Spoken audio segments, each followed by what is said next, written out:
Group ই যেই নাটকীয়তা দিয়ে শুরুর আগে যেটা আভাস দিচ্ছিল এবং শেষ পর্যন্ত সেটাই কিন্তু হয়েছে। গ্রুপ ইতে শেষ 2 ম্যাচ শেষে পয়েন্টেও কোনো ফারাক কিন্তু হয়নি। রোমানিয়া 4, বেলজিয়াম 4, স্লোভাকিয়া তাদেরও 4 এবং ইউক্রেন সবচেয়ে দুর্ভাগা তাদেরও পয়েন্ট 4। তবে এবারের ইউরো আসরটা শেষ হচ্ছে ইউক্রেনের এই গ্রুপ ই এর পয়েন্ট টেবিলের সবার শেষে থেকে। Such a unlucky team. Of course আমি বলবো যে এই ম্যাচটা ছিল ওদের সবচেয়ে বেটার ম্যাচ ইন 3 ম্যাচেস এবং রেব্রফ আসলে লাস্টে যে 3টা সাবস্টিটিউশন করেছেন একসাথে ফ্রেশ লেগস, ওটার কিন্তু একটা এফেক্ট এসে যাচ্ছিল। বাট আমরা খুব disappointed with Belgium, because Belgium আগে 2টা ম্যাচে যে ফরমেশন চেঞ্জ করে 4-2-3-1-এ খেলার চেষ্টা, ডিব্রুইনা কিছুটা লুকাকুর সাথে কম্বিনেশন, এবং শুরুতেই ডিব্রুইনার যে পাসটা Lukaku should have finished.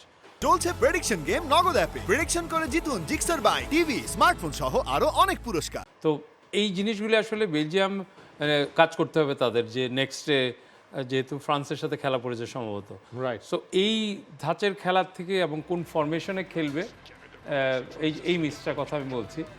He should have finished it. এটা যদি আমি নিয়ার পোস্টে উপর দিয়ে মারি তাহলে কিন্তু গোল হওয়ার চান্স ছিল, কিংবা ফার পোস্টে যদি একটু উপর দিয়ে মারতে হতো। এই যে এখানে বলটা পাচ্ছে স্যার, এই যে বল কিন্তু পায়ের সাথেই লাগে, কানেক্টটা করতে পারেনি।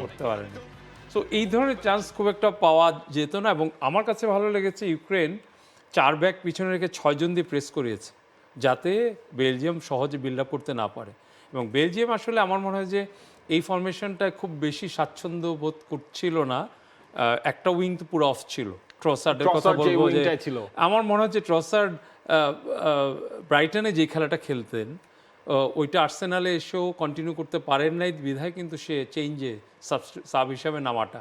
তো আমি এখনো মনে করি ট্রসার্ড ফার্স্ট 11 না। কিন্তু এই যে বেলজিয়াম ইউক্রেনের ম্যাচটা আমরা যে দেখলাম টিটু ভাই, আপনার কি সামহাও পুরো ম্যাচের মধ্যে মনে হয়েছে দুটা টিমই খুবই সেফ খেলার চেষ্টা করছে, যেখানে ইউক্রেনের আসলে সবচেয়ে বেশি দরকার একটা পয়েন্টেও তো আসলে কাজ হচ্ছে না, জয়টাই দরকার। দুটা টিমই কি মনে হলো যে কিছু ইনসাইসিভনেসের অভাব আছে?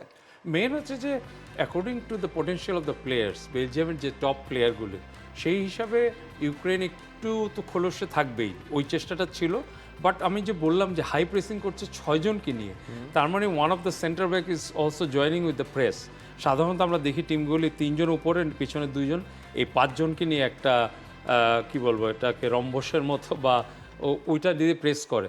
বাট এখানে ওদের প্রেসটা ছিল একটু অন্যরকম এবং এরকম প্রেস আগে দেখি নেই। বাট রেব্রফ যেটা করেছে যে যখন তার দরকার যে ম্যাচে আমার গোল দরকার, তখন কিন্তু সে সঠিক ইনিশিয়েটিভগুলি নিয়েছে, যার জন্য আমার মনে হয় যে ফার্স্ট 2টা এক্সট্রাঅর্ডিনারি ট্যাকেল করেছে, ওইটা গোল হওয়ার চান্স ছিল ওই 2টাতেই। সো আমি বলবো যে অ্যাকচুয়ালি দে আর আনলাকি, যেটা নাবিল বলছিল। For more updates, subscribe to our YouTube channel and click on the bell icon. Follow us on Facebook and Instagram.